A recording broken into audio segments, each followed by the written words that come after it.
skinwalker. I've done some more research about these things, and I do believe I've seen a skinwalker. I never told anyone the story because I felt like I would be called a liar, but that was one of the scariest moments of my life.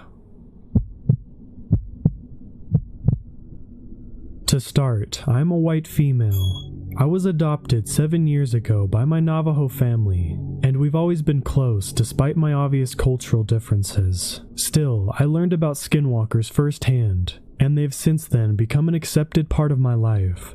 I left Utah at the end of 2012. The first story happened to my adopted uncle. He was driving through the canyon area. They live in Blanding, Utah, a spot not quite notorious for skinwalkers, but full of them nonetheless. It was dark outside, but the moon illuminated the canyon and brush, enough for him to see out of his side vision that something was running across the desert night. He was in his 40s, and at the time, he was a police officer, so a full-grown man. He started singing and praying in Navajo and kept his eyes on the road in front of him, but he was driving at least 55 to 60 miles per hour. So the shape running through the desert was keeping pace with him, despite his high speed. He said that it looked very vaguely human-shaped, but paler than any human that he'd ever seen. Still, he didn't look directly at it, and despite his singing, he was getting more and more scared. One thing my Navajo family always taught me was that these creatures feed on our fear. This one certainly seemed to. My uncle was shaking and sweating when this running thing picked up speed, outpacing his truck, and then it was maybe 30 yards ahead of him. It made a sharp right and began to run towards the road. He knew it was going to directly intersect him, and he made up his mind to put the foot on the gas. So it got closer and he sped up, and just as the two crossed paths, it jumped onto the road. He saw it for the first time then. He described it as a skinny man in jeans, with a plaid shirt, typical reservation wear, with a long face and big yellow eyes that looked like cat eyes. Its arms were thrown up over its head, and its hands were kind of flying behind it. The worst part was its mouth was open and seemed disconnected from its jaw. The chin was just flapping around, about a foot below its nose. It leapt onto the road and just as quickly jumped out of the way of the truck, and he didn't see it again. He prayed the whole way home, and they had a ceremony shortly after that. Another encounter happened to my adopted brother, who was one of the most level-headed and unshakable men I have ever met. He was 30 when this happened.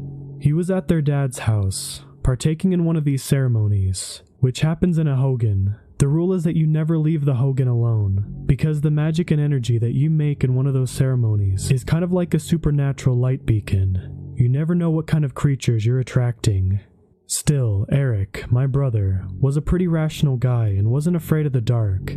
He's been in the hogan for hours, chanting and praying and all that good stuff. He needed a smoke break and to take a leak. So against the general rule, he edged out of the roundhouse and out into the night. There was nothing around except 15 or 20 parked cars, all close to the ceremony area. It was a large gathering, so Eric did his business with no incident and lit up a cigarette. He was standing there, staring off into space, when he got that feeling of being watched.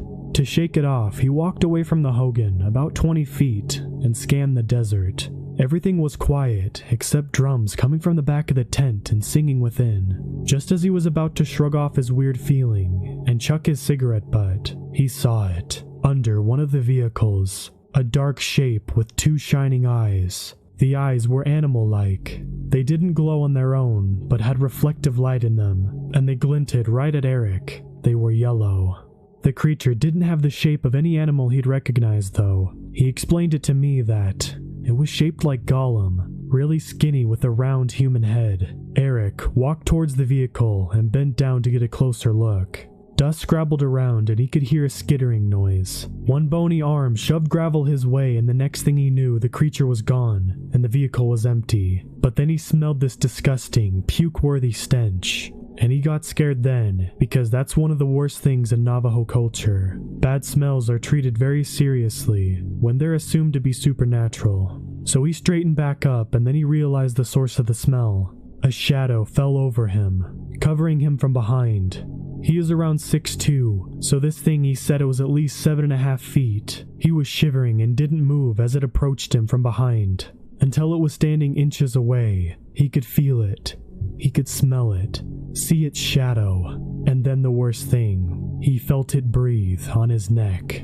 Eric said that it sounded like a horse or a cow when it snorts, and its breath was warm. When he looked at his feet, he saw his shoes, and behind his right foot, a big hoof. So he closed his eyes and started to sing, and right in that moment his dad and uncle got a terrible feeling from inside the Hogan. They bolted up and exited, calling his name. They found him shivering outside, too terrified to talk, and too terrified to stop singing in Navajo. It took Eric months before he shared this with us, and he did so expecting us to laugh or call him crazy, but I completely believe his story.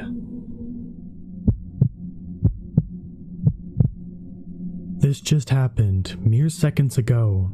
I'm a 22-year-old female, of sound mind, pretty but not immaculate, average size, living in Oklahoma. I have a job and have never had anything that could be considered a mental episode. I live in Tulsa, the second largest city in the state. To give a little backstory, I live in a house with 4 roommates, all men. I think of them as brothers, and we never really worry about anything like intruders, and always have our 3 back doors unlocked. Now, to give you a visual aid, I live in the front part of the house, the living area, and 2 of the doors are the back doors to my roommates' rooms. The back doors lead out to a porch that overlooks our backyard. The backyard is large, though it's a pretty urban area. It snowed a few days ago, and there's still some snow on the ground, and it's freezing. But there's no smoking in the house.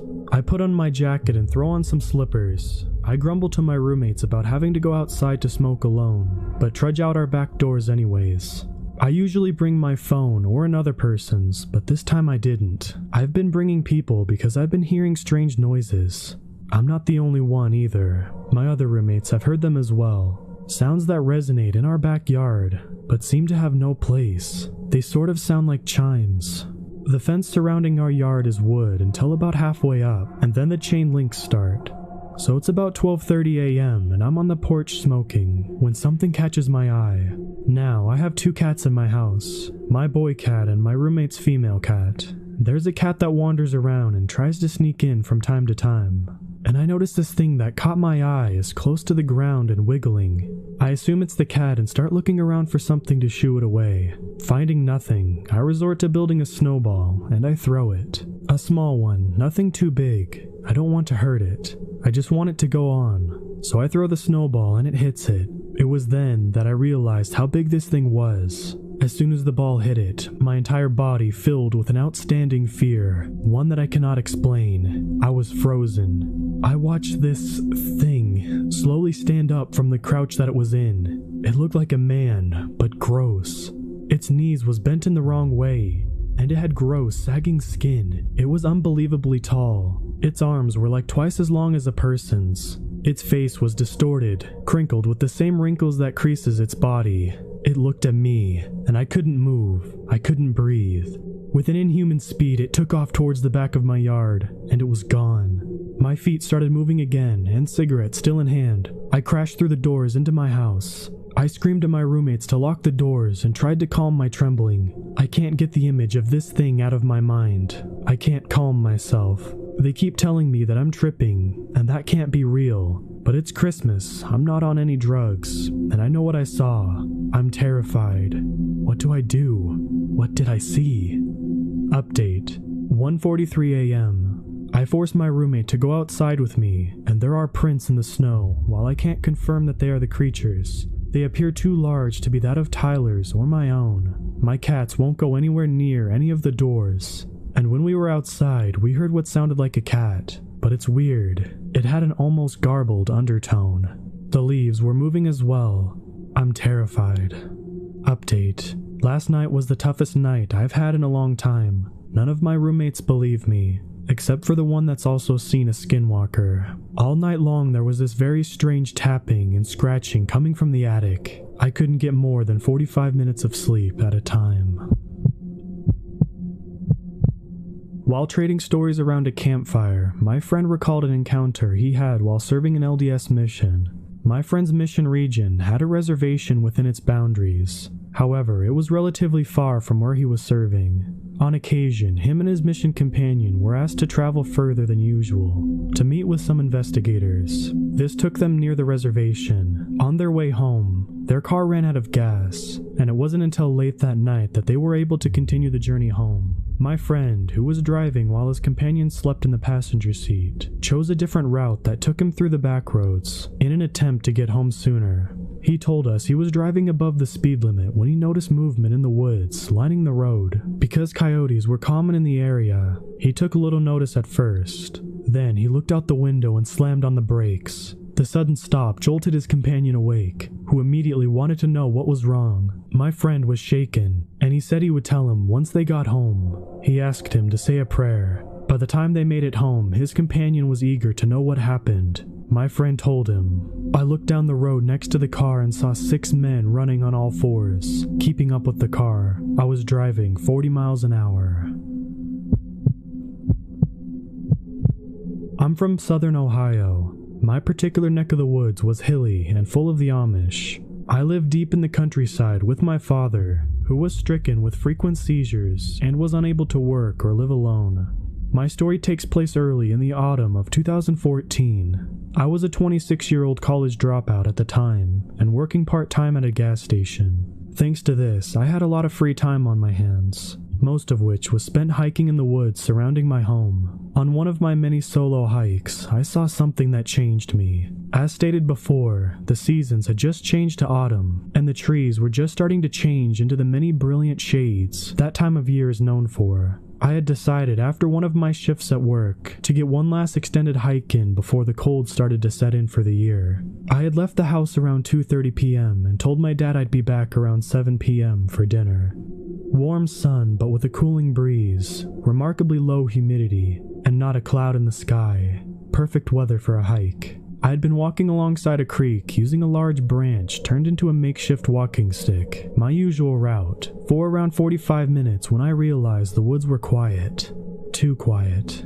I stopped to listen, and aside from the running water to my right, there was not a sound in the forest.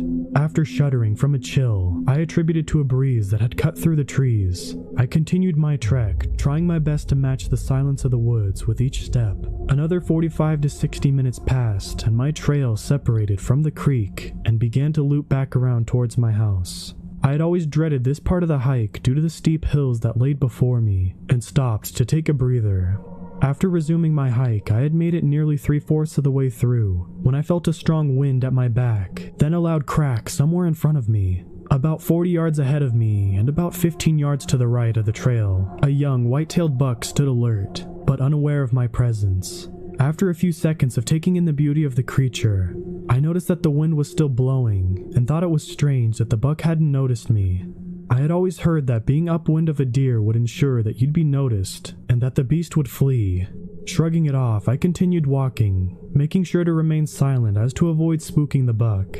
After walking about 15 yards, I noticed movement in the direction of the deer. Looking, I noticed he was no longer alert and began walking slowly through the brush. But I noticed something else as well. The deer was now around 30 yards away from me, but in between us, close to the ground, there was a pitch-black mass moving under the cover of foliage.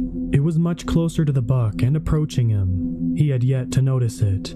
I froze, waiting to see what the strange creature was, as coyotes are the only common predator around here, and this was way too large and much too dark to be one of those. After the distance between the two forest dwellers shrunk to what couldn't have been more than 10 yards, the hidden beast stopped, and with it, the wind. Time seemed to freeze in that moment. The deer suddenly looked in the direction at me and flinched, as if it was going to sprint away, but before it could take so much as a step, a large black cat lunged at it and instantly took the deer to the ground. While shocked at the appearance of this foreign predator, I remembered that there have been stories and eyewitness reports going around for the past couple of years of a large black mountain lion roaming the hills in my county. I could no longer see the animal through the brush, but I didn't need to see to know what it looked like. Quietly, I continued along my path, wanting to avoid disturbing the feasting feline. As I walked along, I realized I was getting a clearer view of the cougar. It was bigger than I expected, having only seen them on television or in books, and the color was mesmerizing, a deeper black than anything I'd ever seen, almost as if it was pulling the light towards it, never to escape. I stopped to marvel at the cat, and as I did, it began eating. I felt bad for the deer, but it was the circle of life and all. What felt like minutes couldn't have been more than a few seconds, and I was hit with a horrid smell attributed to the deer. I noticed that the cougar wasn't black all over. Its face and hands were the typical color. Wait, hands? Why did it have hands where the paws should have been? I began to study the creature more. Features which just seconds before were that of a large cat were becoming more human-like before my eyes. What was once a black cougar or mountain lion is now a large, bulky man with long black hair and covered in black furs for clothing, eating the deer raw with only his hands. I couldn't help but let out a quiet gasp, but it wasn't quiet enough. The man stopped and didn't move for a few moments. I knew I had to get out of there, but didn't want him to be able to follow me home. He hadn't looked in my direction yet, and as he was beginning to stand, without thinking I launched the stick I had been using to aid my hike back down the path in the direction I came from. After hearing the crash, the man sunk back down and began creeping in that direction, becoming a cat yet again as he moved. Taking my eyes off of him as little as possible, as fast as I could without making a noise, I continued along the path. Once I felt like I was far enough away, I broke into a sprint and didn't stop until I was through my back door. I haven't seen the man or cat since, but I quickly convinced my dad to move to Cincinnati and haven't been back to those woods, so who knows if he's still around. I knew about the Wendigo, skinwalkers, etc. before my encounter, but though it didn't cross my mind until a few months ago when I was retelling the story to my younger cousin at Halloween to scare him. The problem is my story doesn't match up to many skinwalker stories I've heard. In nearly all others, the skinwalker takes on the form of a dog or related animal, and my part of the country isn't exactly known for them. Anyone know what else it could have been if not a skinwalker? A few years ago, 2012 or 13 I think, since I was still in high school then, I was at a party with some friends, and as the night goes on, maybe 11 or 12 at night, one of my friends and I go outside to have a cigarette. The second we get out there, there's just this completely awful, foul smell, just like vomit and decay all at once. Now this was in the middle of nowhere, so we just figured it was an old animal, and went on having a cigarette. Less than a minute later, we hear something moving in the dark, and sure enough, a deer comes hobbling into the very edge of the porch light. But then I noticed something. One of its front legs was messed up in some way. I'm talking like broken in multiple places messed up. So my friend and I are slightly put off by this, and finish up our cigarette and go inside. However, right as we start to do that, one of the two porch lights goes pop and then goes out. So now there's less light outside and the deer goes back into darkness. So, a bit giddy, we both do a fake scared squeal at each other and turn around and go inside. And that's when we heard it. That undeniable sound of nails on the concrete patio. We both slowly turn around and see this hunched over, rotten coyote doing this very slow, unnatural crawl toward us. We go from 0 to 600, paralyzed with fear, almost instantly, until another one of our friends playfully pulls us through the open door, telling us to get back to the party. To this day, I have not experienced anything like that, and it's one of the most horrifying things I've ever experienced.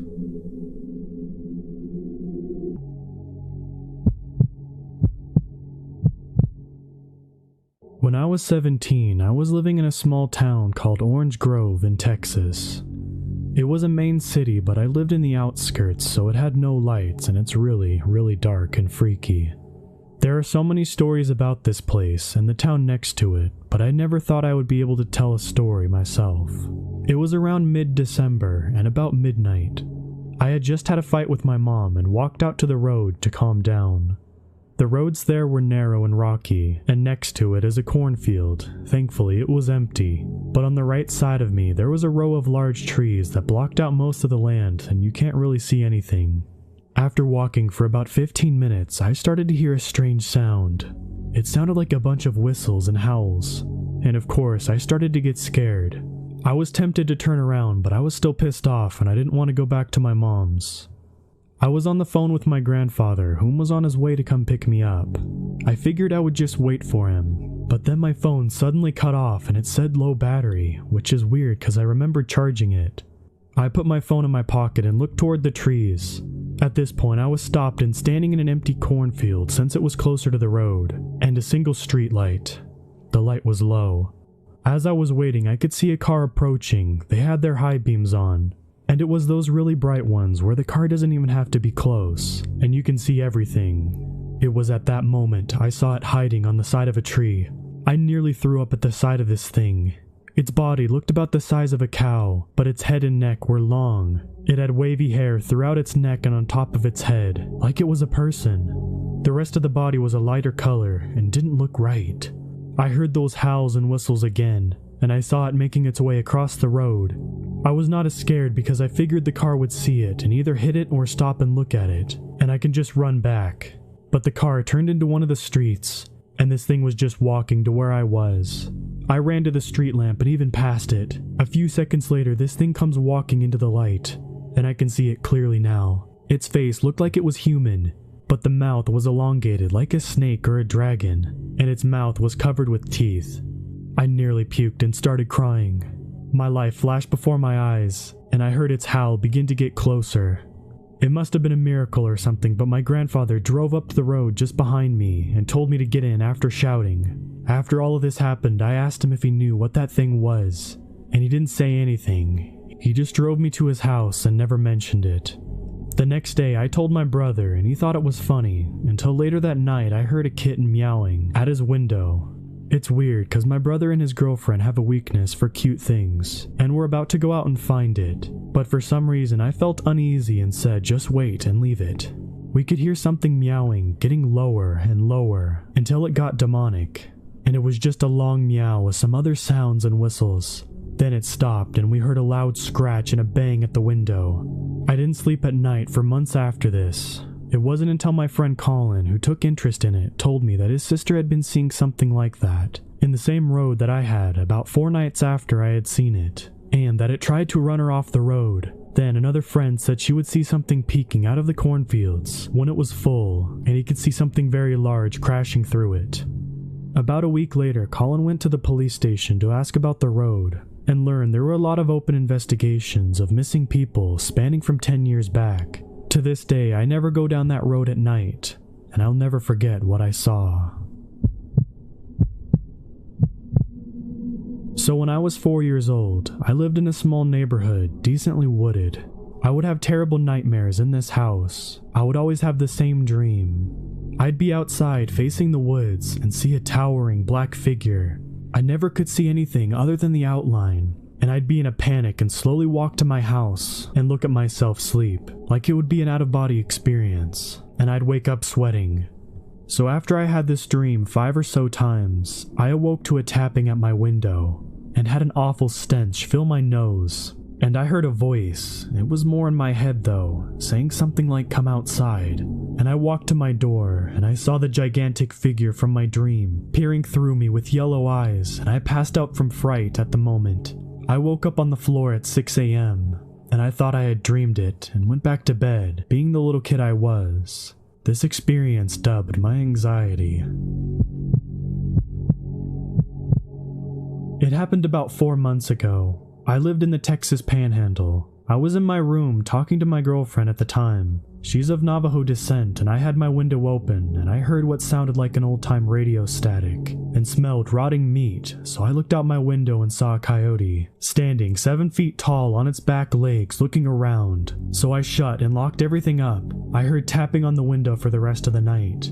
I told my girlfriend what happened the next morning, and she came over and blessed me and the house and everything in it. Then she blessed herself and her household, and I haven't seen one since.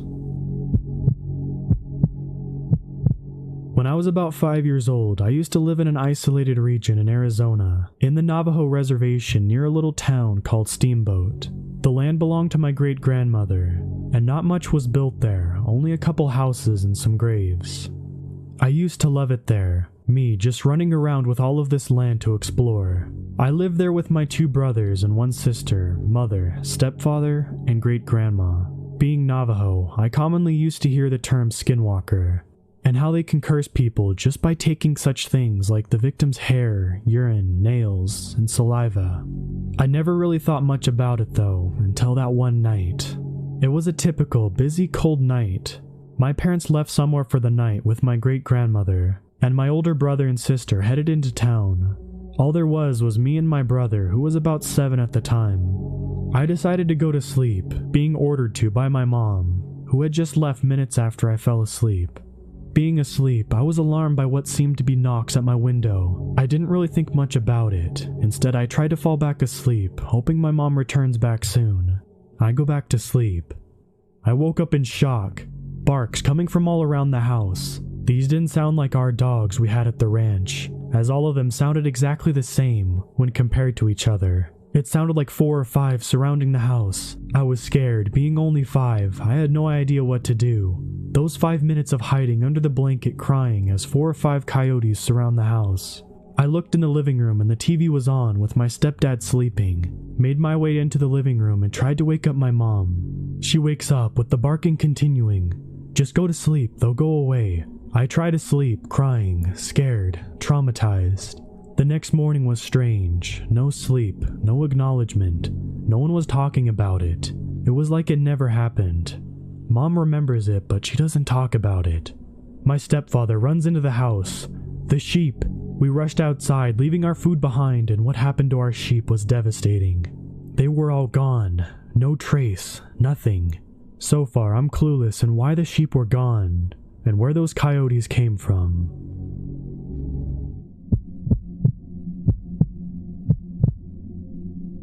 The first thing that I can remember of that night was it was a cold, crisp evening out in the pasture.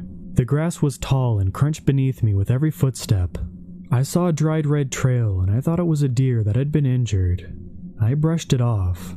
I kept walking until about midnight, and it was even colder than when I started. I had walked for miles and was about to turn home. I felt a presence, so I looked back and saw my friend smiling at me. I could smell a horribly putrid smell coming from the direction of him, with every gust of wind. I didn't think much of it. I asked him what he was doing here. With his small, quiet voice, he replied, "I thought I would just drop by and join you on a walk." He usually doesn't walk with me, so that's when I began to become curious about what he was really doing here. I began to catch up with him because I haven't seen him in a week or 2. I asked him a few questions, and of course, he replied. It didn't really sound like him though. I finished my walk and he went away. Later, as I was laying in bed, I thought about attending a funeral. I couldn't exactly remember whose it was. I left that thought and went to a happy one, and then drifted into slumber. The next day seemed pretty normal. I woke up, ate breakfast, etc. I even went into town to grab a few things from the store, like some gas, groceries, and other stuff like that. I came home and stocked my pantries, and sat down to see what was on the news. I found out that a man went missing. I didn't hear the name or see the picture because the TV lost signal. I started to feel uneasy. I didn't know what for. I thought I would just keep that to myself. It sounded like a good idea, so I stuck with it. I carried out the rest of my day normally. Later, I got ready to go for a walk. It was getting dark out, so I grabbed my flashlight and headed out. A few hours passed, and it was really dark outside. My friend appeared out of nowhere, and then began talking like normal. He still smelled terrible and wasn't acting right. I began to think back to what I thought the night before. I remembered I was going to my friend's funeral. He had been missing. He died. How was he here right now? I put 2 and 2 together and finally realized what was before me. From all those stories I've heard, skinwalkers tend to stink terribly, and they take on the shape of whatever animal or person they got to. The head looks very much like my friend's. I realized that when it started to grow its legs out. It says, "You look like you saw a ghost," with an expression that had been a mix of anger and adrenaline. It was what a killer looks like before they get somebody. I saw all the skin that was previously on it melt off, and it turned into a 10-foot tall gray thing. And when it turned slowly back to its bony structure, I just stood there, almost to the point of insanity with fright. It stared into the deepest part of my soul, and I felt it. With all of my might, I ran off into the forest. That thing followed me. I found a trail that led deeper into the trees. My flashlight beam was dancing side to side while I ran. It was one of the most hypnotizing things to me. It was until I stumbled and almost fell. I hastily regained my balance and kept running. It was getting harder to see. My flashlight, the batteries were wearing out on it. I had to find a place to hide or tire this thing out enough so I could change the batteries. I knew that thing was just trying to tire me out, because it didn't look like it was straining at all. It looked like it could do that for hours at a time. So that told me my second option wasn't a choice for consideration. After about 100 yards of sprinting, I took a sharp corner and climbed up a tree real fast, and it kind of worked. That thing was puzzled on where I went. I didn't realize it, but I had my hand over my mouth trying not to make a sound. It screeched. I had goosebumps so big, my shirt shrunk 2 sizes. It sent shivers down my spine and made the hairs on the back of my neck stand straight up. It sounded like a bird with the screech of a demon mixed together. I could not believe how it sounded. I had only heard something like that once before, when my teacher would put her nails on the chalkboard and slide them. I silently changed the batteries on my flashlight and reassembled it. I took off one of the old batteries and chucked it into the woods further off. I heard it crashing in the distance and heard the thing take off after it. It sounded like it was a car on the highway. It just took off. I climbed down and ran in the opposite direction of which I threw the battery. I turned my flashlight back on and started going faster. There were some deer running behind me. I thought nothing of it and went on. That thing came up from behind and got one of the deer. I stopped to catch my breath. The dust from the path had kicked up and now blinded me from the view of that thing, and hopefully it had lost all sight of me too. I was wrong. I heard those same words coming from nowhere but everywhere at once. It had a slight echo to it. In a faint whisper I heard, "You look like you saw a ghost. How about I comfort you?" From the thick dust, it jumped down next to me from above. It screeched and ran after me. I had already started running. I had tried to jab a stick into it, but it stayed alive and full of energy. I got lucky. It got tired. It stopped after hours of running. I found a stream. I took a few sips from its clean, fresh water. I sat down on a stump. It was soaked. I turned my flashlight on and looked where I had been sitting. It was red, smelled like iron, and was dripping. It was coming from my leg. The skinwalker got it. I took the sock off and tied it around my leg. It burned, but the dripping slowed. I knew I better get a move on before something else happens. I was in the middle of the field when I heard a screech. I just ran home. I was soon there and the gash was bad. I got some rubbing alcohol and poured it on there. It burned like a fuse of a firework on the 4th of July. I got some water, then rinsed it out. I felt a little burn from the alcohol, but not much more. The sun was coming up, so I made some coffee and went into my Saturday and got out of there. I have told this story many times over and almost nobody believes me. I was almost put into a padded room with a straitjacket on because they thought I was crazy. That was until they saw the scar. There was almost nothing that could match the look of that gash. It had the signature mark from a skinwalker. I say again, almost nothing could match it. I remember back to this night sometimes and wonder to myself, what would have happened if I stopped? That never leaves my mind. Sometimes when I'm asleep, I dream back to that night when I was awakened. I have that same feeling of being watched. I feel like I'm being stalked. I still hear those footsteps and screeches coming from the dark forest every once in a while. There's nothing like them. This happened when I was 15 years old. I had an aunt and uncle, and they lived on a rural farm in the middle of Washington in a small town. My grandmother lived in a cottage about 100 feet from the main house, and my grandma had a dog named Maggie, and she's about 11 years old. I had my mom make my bed on the couch, and this house was very small. Every part could be seen from the front window, and I was right underneath that. The window had a view of a road with tall pine trees behind it, so I finally drift off to sleep as my family were all watching a movie. I woke up and everything was dark out, but the thing was I heard the dog walking around. I brushed it off and decided to get up to go to the restroom, and I realized there was no dog and my grandma's room was closed, and the dog always sleeps with her. It hit me like a truck. So the restroom was unfortunately on the other side of the house in the far corner of the property. I decided to just go behind a tree because I was going outside. I crept into my grandmother's room and grabbed the dog. As we walked out the door, the dog started to whimper, and she ran out of the door to the edge of the road and just stared into the woods. I yelled for her to get back, but she wouldn't. She just sat and stared. I had to go and grab her to drag her back into the house. When I reached her, I decided to look where she was, and I saw nothing. So I went to the restroom and went back into the house. I put Maggie back into my grandma's room and went to sleep. It was about 3:14 a.m. But I woke up sometime later by the sound of a dog walking again. So I got up and saw that my grandma's room was open. So I thought it was Maggie. But then I looked and the front door was wide open and I froze in fear. Then I found the courage to look outside. So I went and walked through the door, and I saw a trail of red leading from the door to the road. I followed the trail into the woods, and then I saw Maggie in a tree, and I looked at what was holding her. It was a tall-looking man, I thought at first, but it had very distorted features, and then I realized it looked like a deer. I froze and ran back into the cottage. I was so scared, I yelled for my family, and they ran out of the rooms, and I explained what I had seen to them. So my dad went out and I followed them, and he froze in fear before me, and he turned around and ran back into the house. I chased him and he had told me what he had seen and described the same thing as me the next day. We packed up and left and haven't been back since. A few years ago, 2012 or 13 I think, since I was still in high school then, I was at a party with some friends, and as the night goes on, maybe 11 or 12 at night, one of my friends and I go outside to have a cigarette. The second we get out there, there's just this completely awful, foul smell, just like vomit and decay all at once.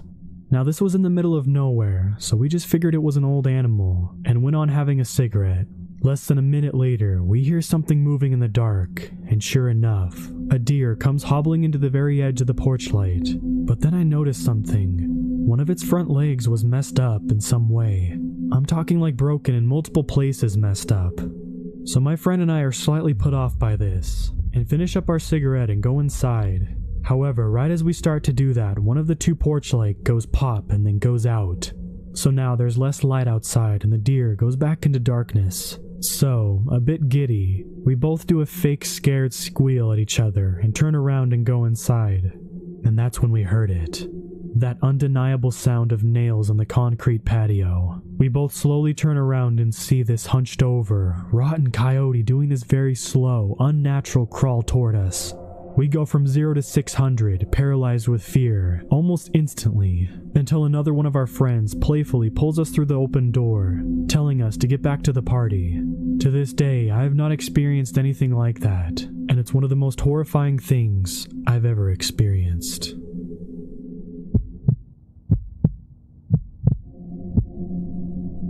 I live in the mountains about 10 miles outside of a small town, near a winding backroad highway well known for its many accidents, a lot of which happen to be collisions with animals, deer, small rodents, and sometimes more often than not, mountain lions.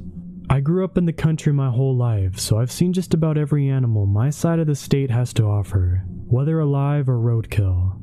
Recently, I saw one that I could neither identify or rationalize.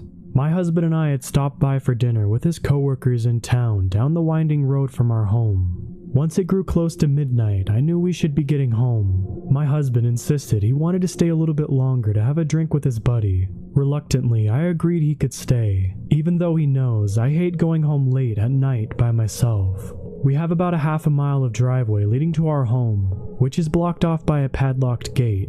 I get paranoid every time I have to get out of my car to unlock the gate pull inside, and then relock the gate behind me. Not that I'm afraid of something attacking me, but way up in the country a wild animal mauling me. The number of mountain lions and bears in our area was definitely above average. I headed back home alone, my husband promising he'd only be out for another hour. I took the dangerous road extra cautiously in the evening.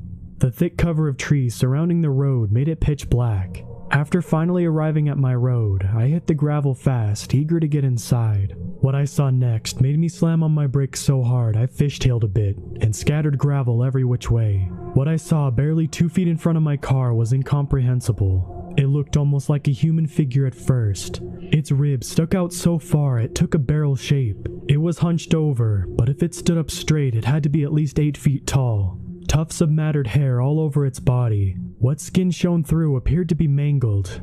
Long limbs resembling human arms, but too thin and discolored.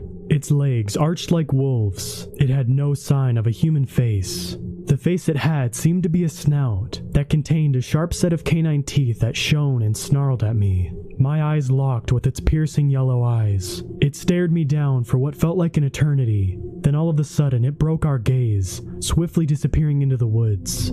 I was so scared I sat in my car until my husband arrived home after an hour later. He had to knock on my window to get my attention. He questioned me about it once we were in the safety of our own home. I've been dealing with paranormal experiences with spirits since I was a child, but my husband says he has never seen me this shook up before. I'll take a ghost over that creature any day.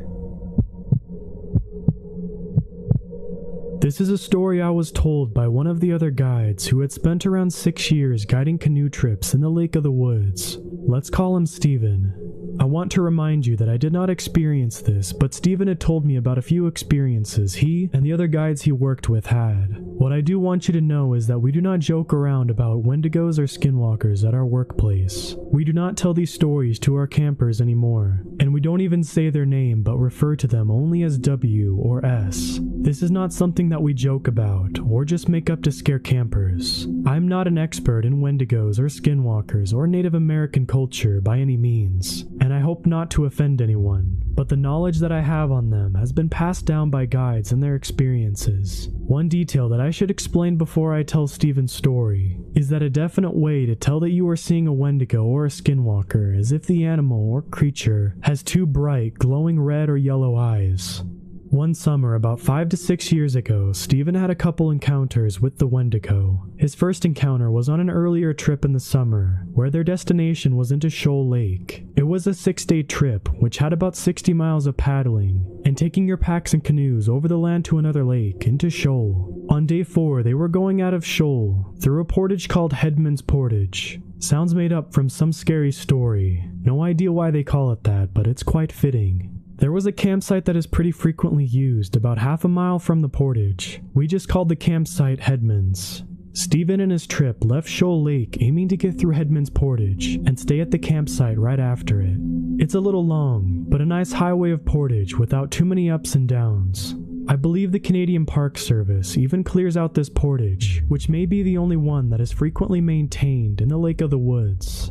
The short paddle from the portage to the campsite is just surreal and beautiful. It's through a little stream, with 10 to 15 foot cliffs on both sides covered in moss and beautiful cedars. Steven and his trip got to Headman's campsite, and later on, just before they were going to bed, they discovered they left their sleeping bag at the end of the portage. It was around 9, so it was getting pretty dark by this point. Steven and a camper set off in a canoe with their headlamps quickly to retrieve the pack. The paddle took them about a half hour, and at this point you could really only see what your headlamp was shining on. They grabbed the bag and started to head back. Shortly after leaving, Steven started to hear loud splashes and things falling from the water behind them. He dismissed it at first because beavers are pretty common in this area, and when they slap their tails it sounds pretty identical to a huge rock being chucked into the water. But the splashes kept going, and were right on his back as they kept paddling. Steven looked behind him to see a huge rock around the size of a baseball come flying at him and land into the water at his side. They began to paddle like crazy to get back to the campsite and away from whatever was chucking these giant, super heavy rocks at them. Steven looked back between the paddles, and on one of the cliffs about 15 feet up, he saw 2 distinct red, glowing eyes on top of it. The rocks stopped and they made it back okay. The rest of their trip went along nicely without any other occurrences. But I never feel great about going through Headman's Portage, and triple check that I don't have any bags there when I do. This story takes place about 2 years ago. My aunt, married into the family, has cousins, not related to me, who live on a farm in La Pointe, Utah, on a reservation, and thought it would be fun to have all us other cousins go stay with her for a few days and see the Dinosaur National Monument. My aunt's grandmother had recently passed away, and her house was basically empty, so we went to stay there. It was a pretty old house, to say the least. It was made out of painted white cedar blocks and was pretty run down, but we were only staying there a few days, so we didn't care how luxurious it was. The front door led into a small kitchen, and off the kitchen to the right was a small room with a TV, 2 couches, and a chair. Off of that room was a larger living area with 2 more pull-out couches and a door leading to the side of the house. Off the living room was a hall that led into 2 small bedrooms and a bathroom. It was a pretty small house considering we had around 18 people staying there. Along with the old and empty house we were staying in, there were 2 other houses on the property belonging to my aunts, cousins, and their families. These were the only houses for about 2 miles. There were 12 kids in total, ranging from 3 to 16, me being the oldest, as well as the 2 other kids who lived in the other houses who wanted to come stay with us. We all slept on the pull-out couches and the floor. Other than the parents, there were 2 other people who were staying there. They were soon to be married, so they were staying there for a few days before the wedding. It was a whole big mess of people, but bear with me. They didn't want to sleep in the same house because they weren't married, and religion and all this crap. So the guy, we'll call him B, was sleeping in the small camper outside while his fiancée slept in one of the bedrooms. Now we can actually get to the creepy stuff. On the first night we were there, me and one of my cousins were on the pull-out couch in the first little room, while all the other kids were either on the other couches or on the floor, in either our room or the other.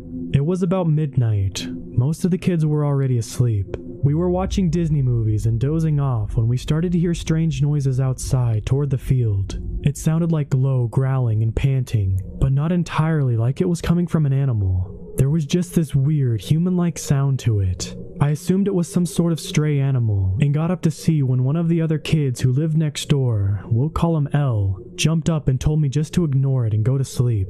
I was really confused and the noises were still happening, but the terrified look on his face told me I should listen.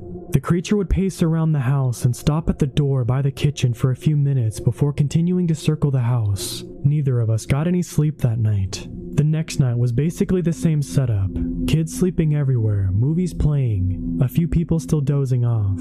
I was exhausted from the night before and managed to fall asleep when I was woken up by one of the youngest kids quietly crying and crawling into bed with me. We'll call him A. I asked him what was the matter, and he said he was scared by the big dog outside the window. I turned to L and asked if they had a dog. He looked completely scared out of his mind and said no, and told me to ignore it once again.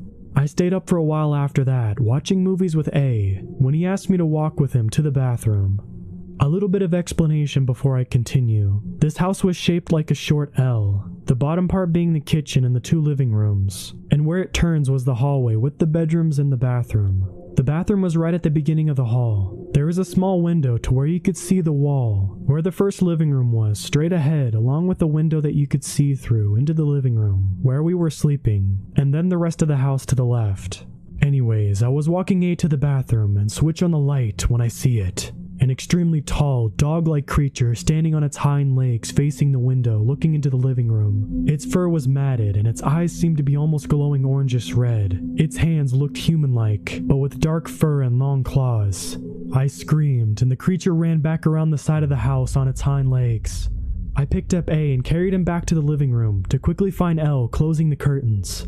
"What was that?" I whispered to L. "I don't know." "If you ignore it, it'll go away," he whispered back. "You've seen it before?" "Only a couple times, but not recently." Our talking woke up Elle's younger sister, and surprisingly, nobody else. I'm guessing she knew what was going on because she seemed just as scared as we were. I sat A down on the bed and turned the TV up louder, drowning out the sounds of the creature was making outside, and hoping to calm A down a bit and take our minds off whatever the hell we just saw. The noises circling the house continued for about another half hour, when they stopped at the back door in the other room. I peered my head around the corner to face the door. The door handle on the first door started to move back and forth. You could see the silhouette of something huge behind it. I rushed over to shut and lock the other door, trying not to wake anyone else. Just as I did, B, guy sleeping in the camper outside, also L's uncle, burst through the kitchen door, slamming it behind him. L asked B what was going on, but he didn't want to say another word and rushed down the hall and into the bedroom with his fiancée. He came out holding a shotgun and pulled a chair into the corner of the living room, giving him a view of both the kitchen and the back door. He gave us a look of both terror and anger. He told us to go back to sleep. We didn't. He sat there all night until the noises stopped around sunrise, then went back outside into the camper without saying a word. I'm surprised no one else woke up, and no one else knows what happened that night. The next morning, there were huge paw prints around the house, and B was discussing something with L's dad, who lived in one of the other houses. They both looked concerned and scared.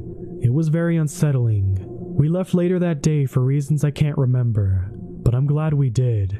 I didn't want to spend another night in that house, and I'm pretty sure that what we saw that night was a skinwalker. This story belongs to a friend of mine. He told me this once, and I simply have to tell it. My friend is of Native American heritage, a tribe who settled the North Pacific West Coast. He is quite the character. For one, he is a whopping 6'10", and he has the blackest eyes you could imagine. He always has this frowning face going on, which makes him seem even more intimidating. He is everything but a bad guy. In fact, he is the most gentle of giants. He was working at a gas station up north back in 1992, and he pretty much always worked the graveyard shift from 11 p.m. to 7 a.m. Business wasn't exactly booming at nights, so he was usually watching TV or reading magazines between customers, and there were a few. The area he lived and worked in was deeply associated with all things Native American. There was a potent sense of pride in the surrounding communities, but also a very distinct presence of superstition and old traditions. My friend was no exception. He was a firm believer of the ways of old. This made his encounter even more terrifying. One night, he was sitting as usual, watching TV when a customer entered the gas station. The customer paid for his gas, a pack of smokes, and some soda, and returned to his car. Nothing unusual. But my friend looked out the window toward the customer's car, and he spotted what looked like a huge dog sitting by the edge of the woods. Now, the window was located on the side of the building, some distance from the door, overlooking the pumps and the roof covering it. On the sides of the roof are pretty strong lights, which shine into the gas station. This gives the gas station not only an eerie lighting with the blinds casting long, striped shadows, but also blinds the teller to an extent. As he peered through the window, trying to focus on the dog, it was gone. He didn't think much of it, even if it was a wolf. He was inside, and wolves don't tend to rob gas stations at night. Wolves were common here, but this wolf was huge. He brushed it off and returned to his mindless watching of TV. A couple of hours go by and not a single customer has entered since the last one. He was just about to refill some condiments when he heard a large thud coming from the back. It wasn't inside, he could hear that, but it came from the back. And behind the building they kept the garbage. The gas station had been visited before by the scavenging homeless, but my friend didn't really care. It wasn't his garbage, and it was just garbage. Let them take it. But it kept getting louder. He decided to grab a flashlight and a gun from the office and circle around back to tell whoever ventured there to leave. His presence alone would have scared off anyone, but he wanted to feel safe just in case. He exited through the sliding doors, walking past the window he was just sitting by. As he turned the corner, he shines a light towards the dumpsters. As the cone of light hits the dumpsters, my friend instantly drops the flashlight and the gun. It's the huge dog he saw before, scouring through the garbage. It wasn't a dog, though. It clearly stood on its hind legs, reaching the same height as him. It couldn't be a bear, as it was too gaunt. The creature's eyes had been glowing in the light of the flashlight, making it even more terrifying. He ran inside the gas station and wasn't followed. He locked the door, stayed inside the whole night, and quit the next day. My friend is convinced that he saw a skinwalker, a shape-shifting shaman of sorts, which are a common occurrence in the Native American lore and culture. It's just a really creepy story.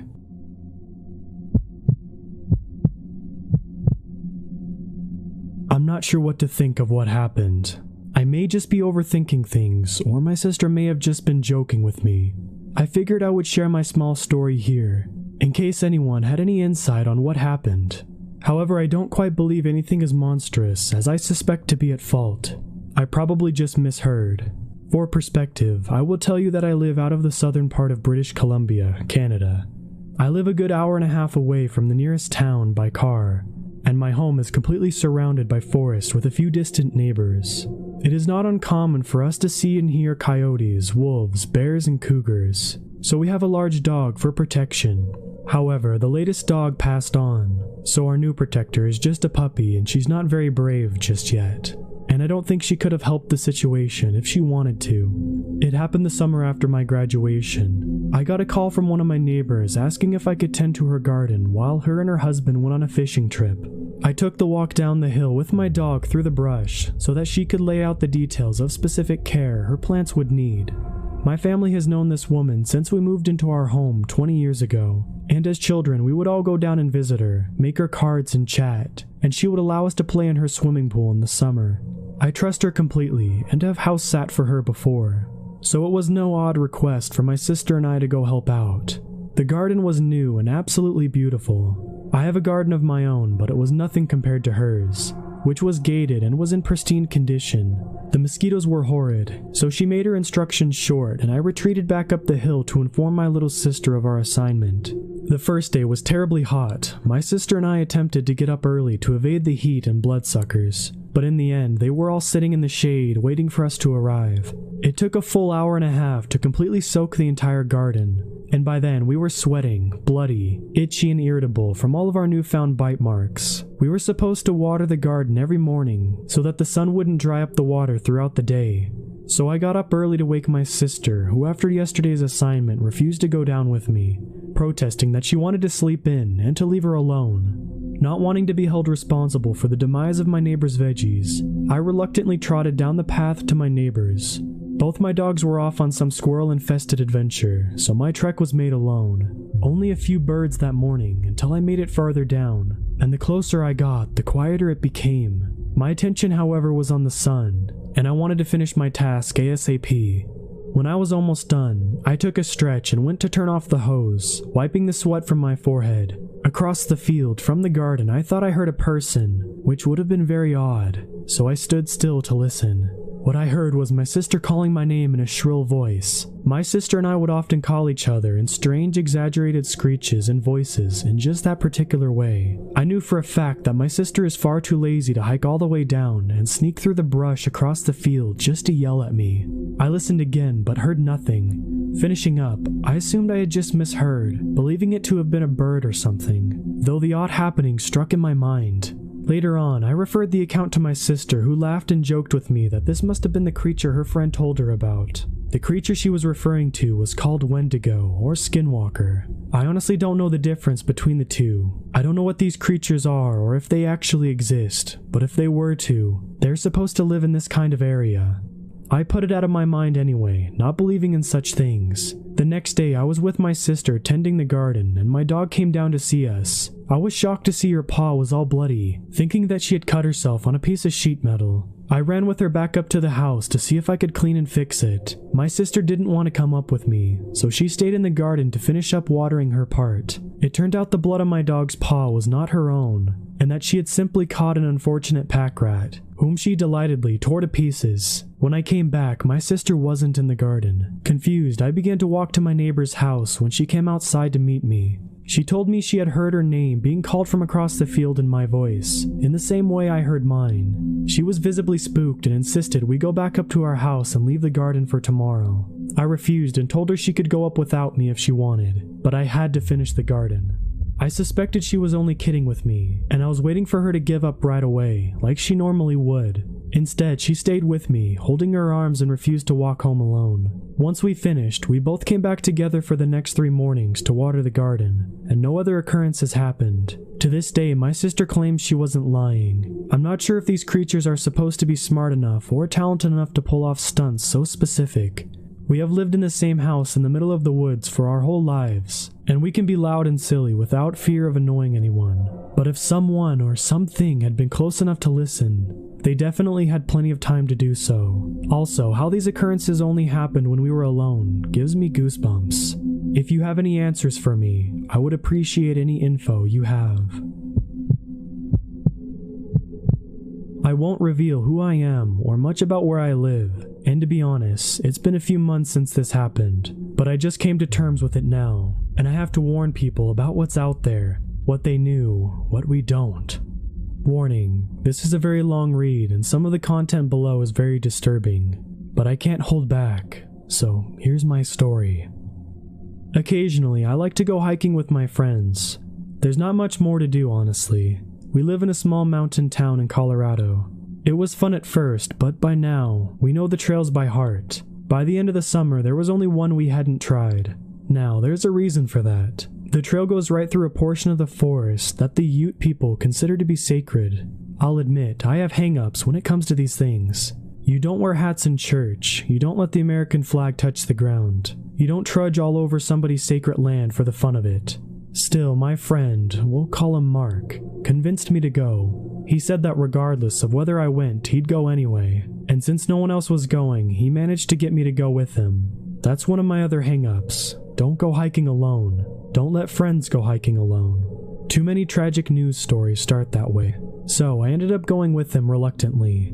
The whole way there, he was talking about how this was the coolest trail he'd ever been on. Yes, he'd been there before, though only once. His ploy had been to get me to come with him, so he could show me. He admitted this in the casual way that friends admit being jerks to friends. Sometimes I didn't blame him. I had a tendency to have a stick up my butt, and what followed only reinforced it. We arrived at about 9, I remember, giving us plenty of time. It was farther away from the town than most trails, and it wasn't near a paved road, so there was a lot of walking just to get there. No tourists knew about it. A lot of locals and even some Ute didn't know about it. But if you followed a game trail through a bunch of trees, it would widen out and lead its way through some mountains, densely forested terrain. What struck me was how quiet it was. This, apparently, was what Mark found so awesome. For some reason, in this particular place, you couldn't hear any birds chirping or any wildlife whatsoever. It was complete and utter silence. Eventually, I had to go to the bathroom and I stepped off the main road, just so Mark wouldn't see me. As I was going, I spotted something through the trees. It looked like some sort of clearing, just past the shallow creek, with a log going over it. My curiosity got the better of me and I looked at the log. It didn't seem to be an act of nature. It was a makeshift bridge, I was sure. True enough, when I tested it, it seemed to be stable. I put one foot in front of the other and crossed. When I reached the other side, I pulled my way through some trees and saw the first image of the day that I will never forget. Though to many, it wouldn't have seemed like much. In front of me, there was vegetation, trees, ferns, brush, but suddenly, it all stopped. Within a perfect circle, surrounded by small, perfectly arranged rocks, there was nothing but smooth dirt. It was strange, not in the least because the shape of the rocks was absolutely perfect. They were partially submerged in soil and fit together like bricks. Every single one of them was the same uniform white color, and as I got closer, I saw things had been carved on them. Symbols. They were old, very old. Even if I had understood them, their distinct shapes had been lost over the years. That was strange, but what disturbed me was that this circle wasn't actually perfect. On one edge, just one, a group of rocks had been kicked up. They were scattered around, as if they actually had been in a perfect brick wall, and something shattered them. In this area, the otherwise perfectly smooth dirt had been kicked up. There was something about it that just unsettled me. As quiet as the entire forest was, it felt quieter here. I quickly turned around and went back to Mark, who made some lame old number 2 joke. I should have forced him to leave right there. Instead though, we kept going. After all, the day was only half over. While the forest itself was cool, at least Mark's perspective, I found the trail to be rather disappointing. It just went on and on. There was no alternate paths, and there was hardly any challenging terrain. For Colorado, this whole area was so flat, it was hardly a hike at all. The trail was just long, very long. It took us until noon to reach the end. There was no one else on it. I know that it was a hard trail to find, and many of the other locals might share my sentiments, but we were there all day and we didn't run into anyone. Of course, it wasn't until we reached the end that things started to get really weird. The trail didn't loop at all, and I inwardly groaned knowing that we would have to walk these same 3 boring hours back. We took our time eating our lunch. As we did, I swear I could hear noises for the first time. There were animals moving through the forest nearby. We could hear the rustling of the brush. I looked and saw through the foliage the vague outline of a single buck's head moving past us. It was odd, but I dismissed it. We packed up what was left of our lunches and started the trek back. Every once in a while, I would hear the rustling again. I'd look into the trees and oftentimes I would see the buck's head. Eventually though, I noticed it was making far too much noise, and it was doing so far too frequently. Mark told me to slow down and stop, and being Mark, he cracked a joke about it. But finally, he went silent, and we both still heard the rustling. Now even Mark was a little freaked out. He turned around and saw the vaguest outline of the buck's head again. This time to me, there seemed to be something wrong. The head was far too high up, around the higher branches of the trees. I noticed it. Mark didn't. I should have said something, but I didn't have time. Just as I was there, it was gone again, going off further into the forest. I remember Mark talking about how the deer was annoying as hell, about how he was going to scare it off or something. I don't remember exactly what he said, and that bothers me, because I should remember. He was one of my best friends. I do remember him yelling at it, and at the time it was funny. "Hey Buck, yeah, you, leave us alone. He walked off the road and disappeared down the ridge, behind a layer of trees, pursuing it. For a minute, there was silence. That minute became 2. "Mark?" I called out. No answer. 5 minutes passed. I climbed down the ridge after him. "Mark!" I followed the general direction he had gone in, keeping the way back to the road in my mind. I wouldn't go far. I knew, because he was smart enough to not go far. He hadn't. After a short time, I found a place where there was no signs of struggle. In addition, there was blood. There was a lot of blood. It was all over the trees and all over the ground. I cursed to myself. There were other things too, in addition to the blood. Pieces of flesh that I didn't like to look at.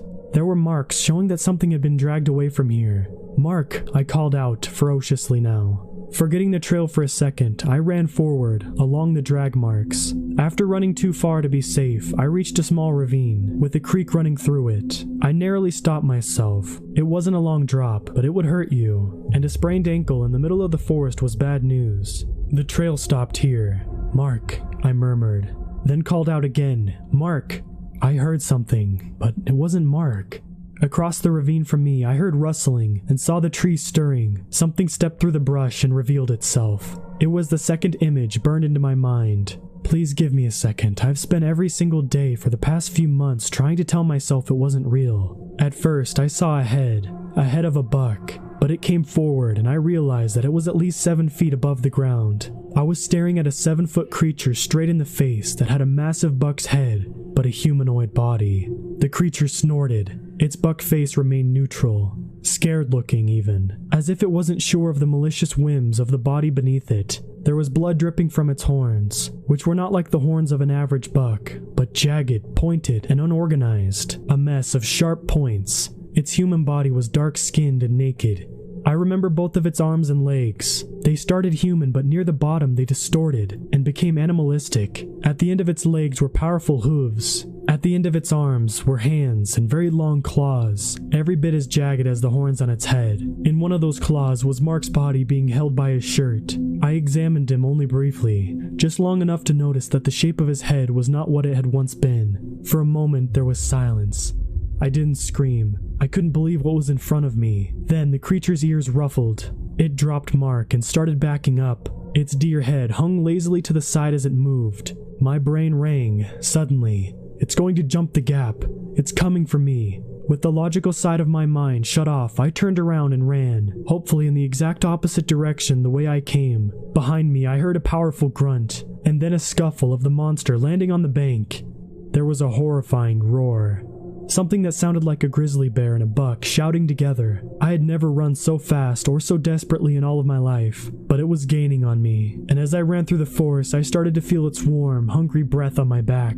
Its hands were extending, and I swear I could feel its claws scratch me. I ran and scurried up the bank leading to the path. I don't know how I got there without it grabbing me, but I did. Then I took off down the road, hoping I was going the right direction. While running, I threw off my backpack and gained some speed. I think the bank delayed it, slightly. That's the only reason I can account as to how I got in front of it. Somehow, I ran and ran and ran. I didn't stop. Eventually, I didn't hear it anymore. But I didn't care. I kept running. I have never been a long-distance runner, but my adrenaline was not going to wear off anytime soon. I intended to take advantage of it. When I reached the end of the trail and saw the road again, I couldn't believe it. I got into my car. Just before I took off, I shot a glance back up the trail, at the point where it went up between the two mountains, and was visible from the road. I would regret it. Standing there at the beginning of the trail was the skinwalker, as I've come to call it. It had given up its chase, but stood there, watching me hungrily, waiting to see if I would come back. Its deer head hung lazily dead to one side. The blood on its body was beginning to dry. It had run the whole trail and didn't look tired at all. I twisted the ignition and floored the car and never came back. They never found Mark, and I would never explain what happened. No one would believe me. I thought I needed to tell someone, which is why I'm posting it here. It came back to me in my dreams, nightmares. That creature, the skinwalker. Somehow, I doubt that forest was really sacred. In fact, I'm sure it was the opposite. Because the image that flashes through my mind most often is not the horrific creature. It isn't Mark's corpse. It's that circle, which must have been maintained over the years by those who knew, those who understood. That old circle, left alone for so long.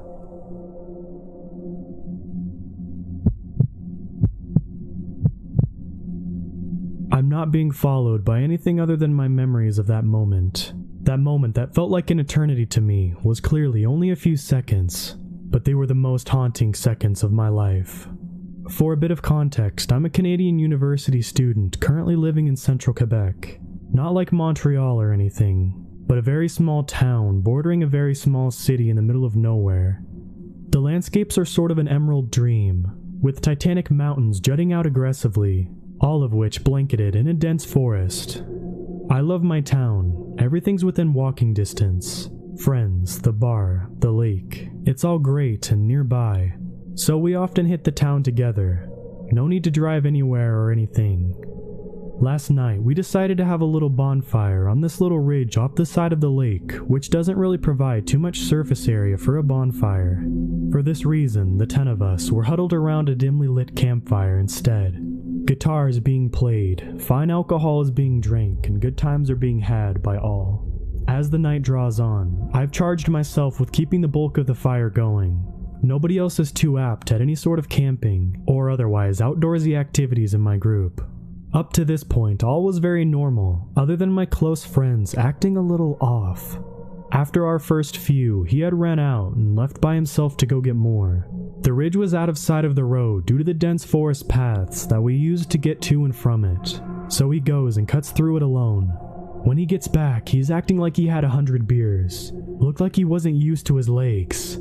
Strangely enough, he had a full case of beer with him, so I assumed he hadn't drank any more. He also wasn't gone for very long at all. Honestly, we drank together often, me and him.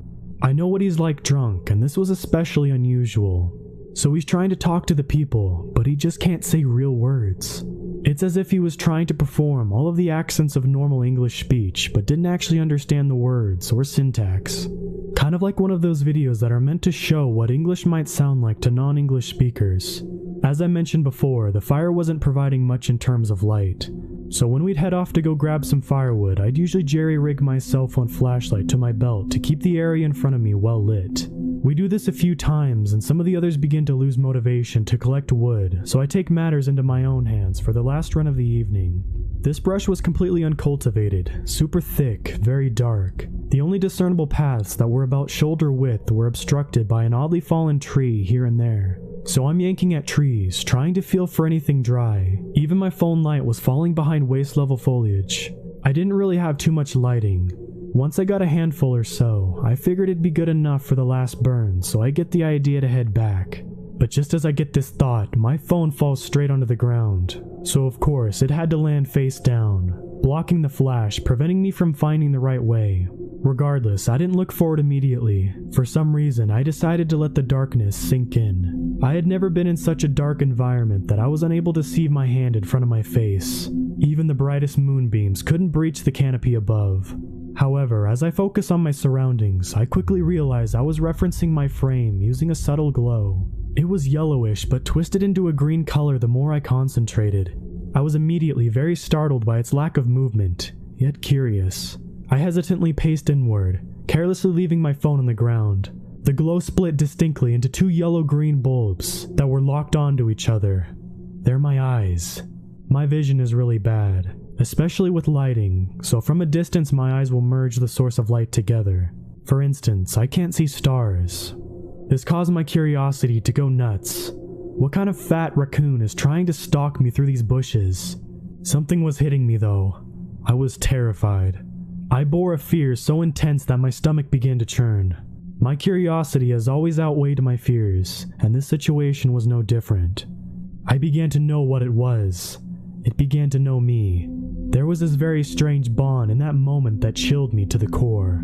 I felt a connection to this living thing, but its eyes were pumping fear into my body. The worst mistake I'd ever make is to follow. Nervously, I yelled loud enough to attempt to startle whatever it may have been in this chilling stare down against me at only about a 7 or 8 foot distance. Its absolutely motionless reaction to my help began to chip away at my sanity.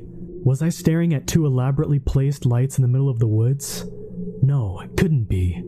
They had eyes, and this battle cry didn't even make him flinch. Because of that, part of me rationalized that it could not possibly be any animal. It's probably some kind of prank, or a marker for some type of ecology job.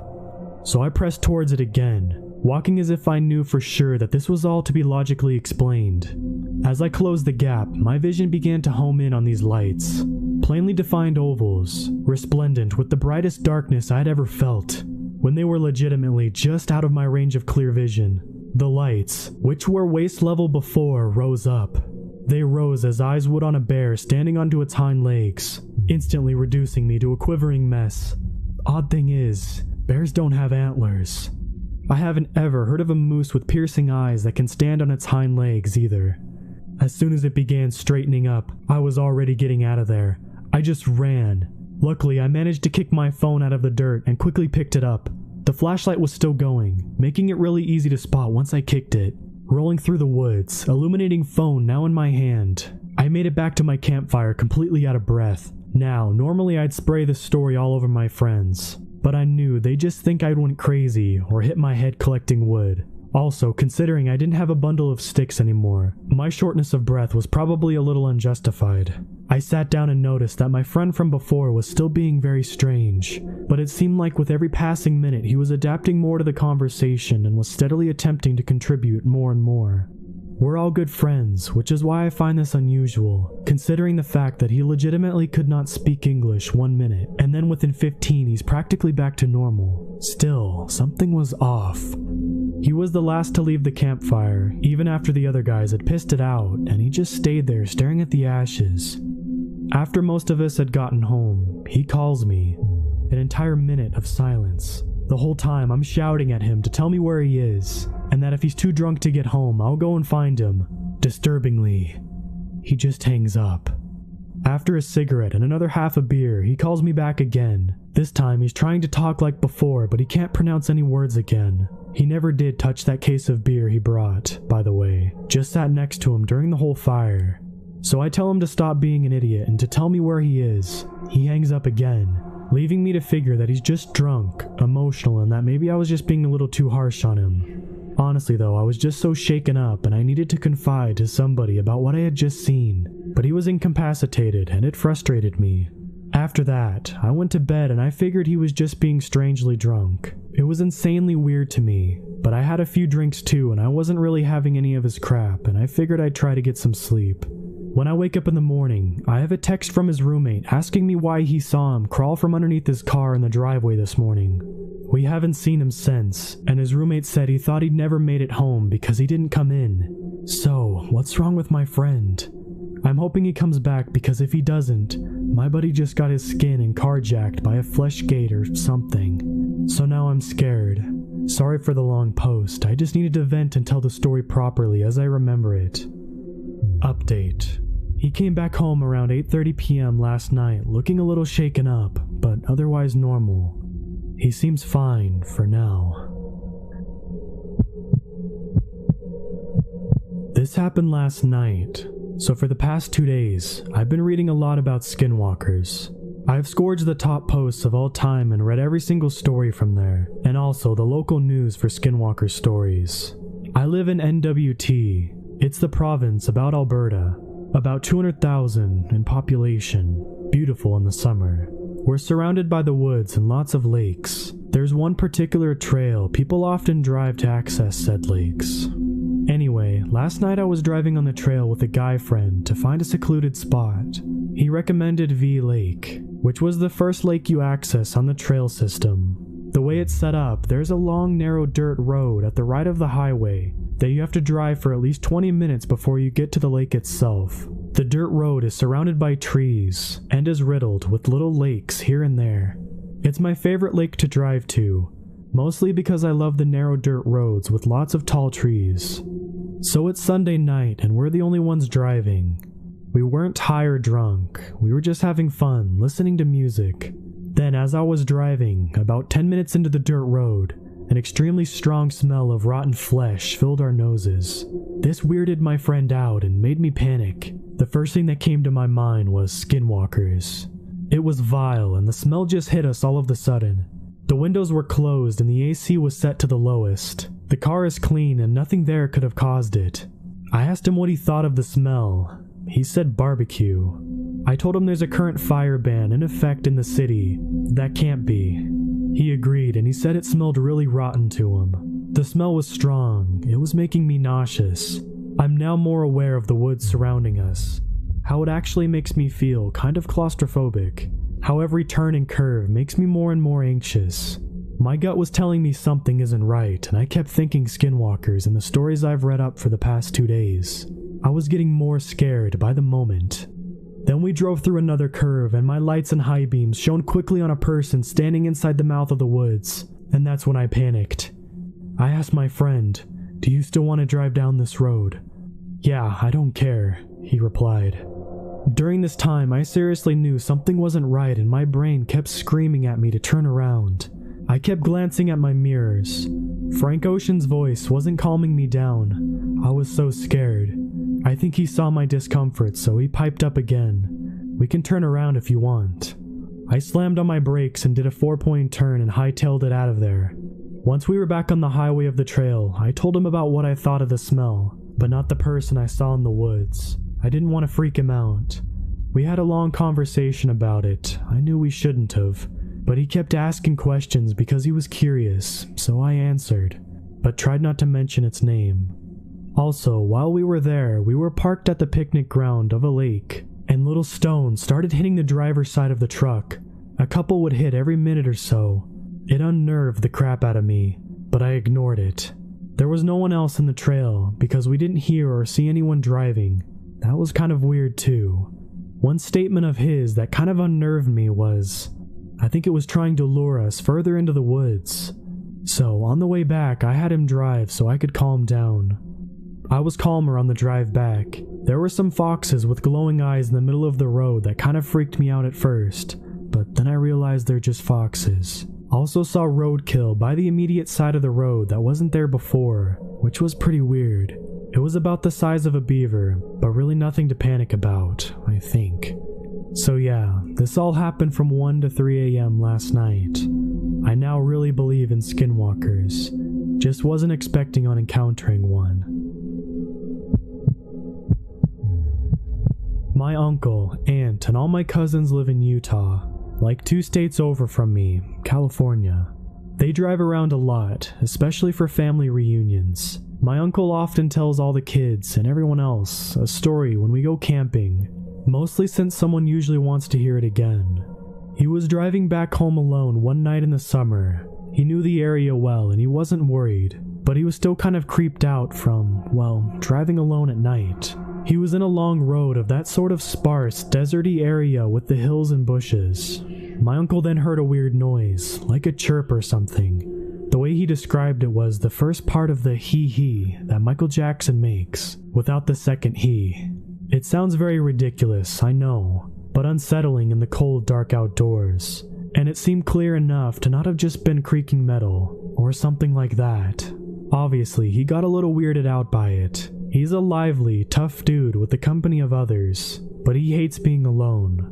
My uncle heard it from somewhat far away, but then he started hearing it again, and it was almost ramping up, getting faster. It was also getting slightly louder. He sped up, but it still continued to get closer.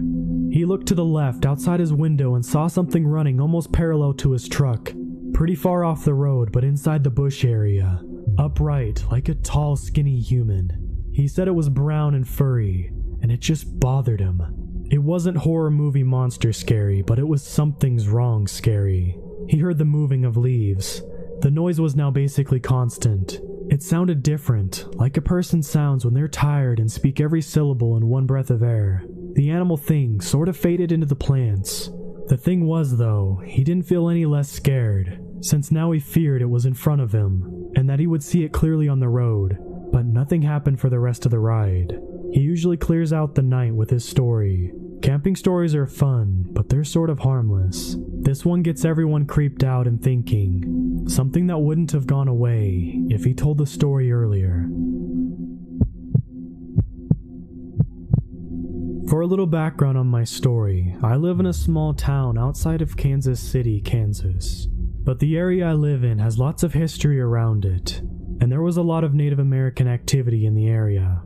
My house has a long driveway, and is in the middle of a stand of woods. The woods have been there as long as there's records of the area. When we first moved into our home, everything seemed pretty normal, But after living there a month, that's when abnormal stuff started to happen. Pounding on the roof, animal scratches on our vehicles, and we started finding a lot of dead animals on the property.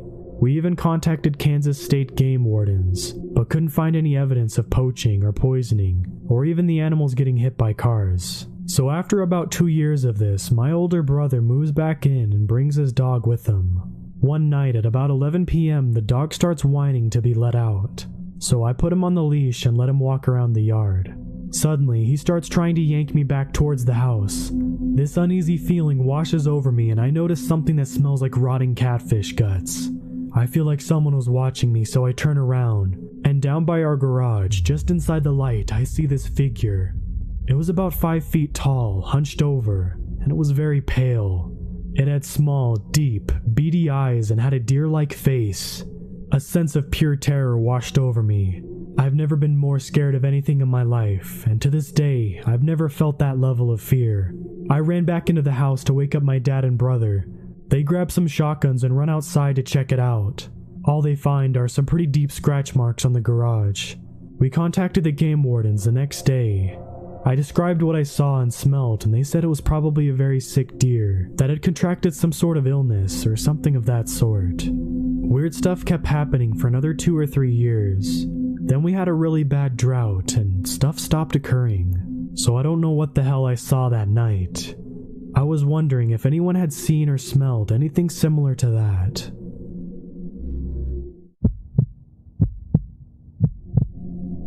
When I was 12 years old, my 15-year-old brother and I experienced a very horrific event while at our grandparents' cabin.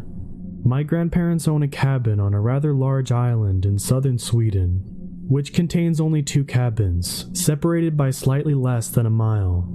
One summer, my brother and I, along with my mother and sister, went to visit them for a weekend. The thing we did most during our days there was go fishing. On the first day of our stay, we were planning to fish. We set everything up. All we had to do now was go dig for worms, which we used for bait. Grabbing a shovel along with a bucket, we went back up to the cabin and down a short slope and through a trail where we usually find plenty of worms.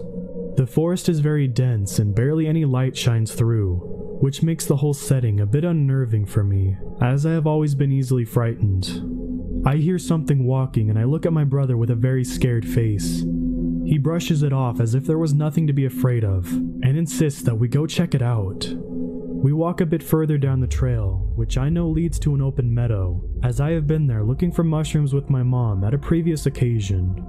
Before we get to the open, my brother holds up his hands as to indicate for me to stop. I looked over his shoulder and see behind the trees what appears to be a moose looking directly at us. I got relieved as I knew they were friendly, and as I had seen plenty of moose nearby. My brother, however, who has never been scared of anything, looks back at me with the biggest eyes I've ever seen, and the most pale I've ever seen someone, as he tells me we should get out of here. Without questioning him, I start to walk back while he keeps pushing me as to make me move quicker, and as we reach the cabin, we are pretty much running. My mom and grandma were sitting at the porch as we got into the front, and I tell them that we saw a moose. My brother, on the other hand, remains completely silent. Safe to say that there was no fishing that day. The following day, we didn't even bring up fishing. I'm sitting on the porch reading a magazine, and my brother is sitting inside on the couch doing the same, although he still has the scared look in his eyes. I spend the following hour or two reading several magazines until my grandpa asks me where the shovel is. I realize that we left it where we were looking for worms the previous day, and I tell him where it is. Just as he was about to go and get it, my mother tells me that my brother and I have to go get it, since we left it there. She also tells me that we should go dig up some worms, as she wants to go fishing later with us. I don't question it, but my brother seems unnerved by it. This made everything all the more unsettling for me, as my brother is not easily scared at all, pretty much the opposite of me. We put on our shoes and head to the back of the cabin and walk down the trail heading to where the shovel and bucket is. Once we are about 10 feet from where the shovel is, my brother stops and tells me I should go and dig, as he did it the last time. I do as he says and I start digging for worms. I have this very strong feeling that he stayed back because he was scared something would happen. I start hearing the bushes around me sway, and I hear sneaky footsteps moving closer and closer. Everything is all the more creepy as I have no idea where the footsteps are coming from. 1 second I'm sure they're coming from my right, the next it feels like they're coming from a completely opposite direction. I quickly put a few worms that I found in the bucket, and as I fumble to pick up the shovel, I feel as I'm being watched. My brother walks up to me and helps me seal the bucket, and I tell him it feels like someone is watching, to which he responds that we should leave. Just as we turn around and are ready to head back, I hear a crack from behind me and turn around. I look down the trail and see the moose once again, peeking at me from behind a tree. It looked very different from what they usually look like, as it felt much slimmer and sort of twisted. At the time, I'm more confused and curious than I am scared, and my brother is dead silent. I can't quite see the whole body of it, but I know that something is wrong. I stand for a couple more seconds watching it, as it is staring right at us. From what I can see, I realize that it's not standing on its 4 legs. It is leaned forward, as an old man with really bad posture, with its arms hanging straight down. I also had a weird sensation that the creature was trying to talk to me, saying, "Let me help you." In a few seconds, I get struck with panic and start walking really fast back to the cabin, my brother doing the same. It only takes a second before we are both in a full sprint running back to the cabin. I turn around and the moose-like creature is nowhere to be seen. We put the shovel by the shed where we took it and bring the bucket of worms to the front where my mom and grandparents are. The day goes on as if nothing had happened, and we don't speak of it at all. Since this happened, I never thought I'd bring it up with my brother. We both just sort of knew that it would feel wrong to speak about it, and none of us had visited my grandparents' cabin since. To this day, I'm not sure at all what I saw. I mentioned it to my friend once, and he told me if what I said was true, then it was probably a Wendigo or a skinwalker. He showed me some pictures from Google, and I instantly found resemblances of the creature that I saw back then. Until recently, I had completely repressed this event. But after reading several stories about Wendigo and skinwalkers, my mind has once again become haunted by this event. And in a terrible way, I realized that what I most likely saw was something far more horrific than a moose. Out of all the things I've read about Wendigo, the most terrifying thing is that people say never to talk to it. I'm just imagining in my head what could have happened if I tried talking back to the creature when I felt it was speaking to me. Part 2. Alright, so some people asked me to share more regarding the events that happened when I was visiting my grandparents' cabin. I have not been there since, but my grandmother and her new husband stay there every summer. Note that this is about 6 years ago since the moose incident. Through the magic of Facebook, I contacted my grandma. We don't know each other all too well anymore, so I don't really feel comfortable calling her. I told her about the moose-like creature and how my brother and I both saw it. She proceeded by typing for nearly 15 minutes, and I waited patiently. Her reply was a full story of her own encounter with what she said she had hoped to be just a dysfunctional moose. Her writing was in Swedish, so I will do my best to translate it. About 20 years ago, I was staying in the cabin by myself. Your grandpa was working at the time, so I was alone for the whole week. One night while I was sleeping, I woke up with an uneasy feeling. I wasn't sure why, but I just knew something was wrong. I felt as if I was being watched. My first thought was to fall back asleep, and so I did.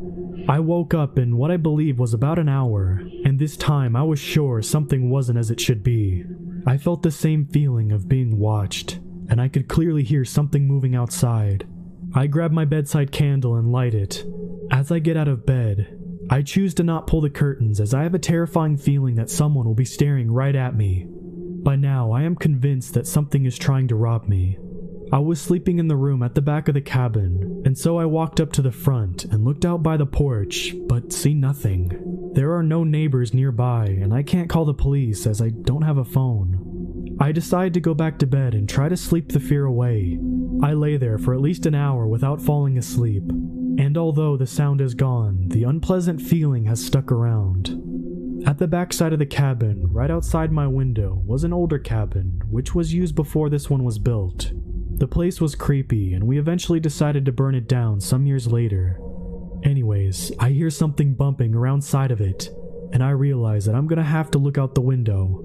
I get out of bed, light the candle again, and pull the curtains. The uneasy feeling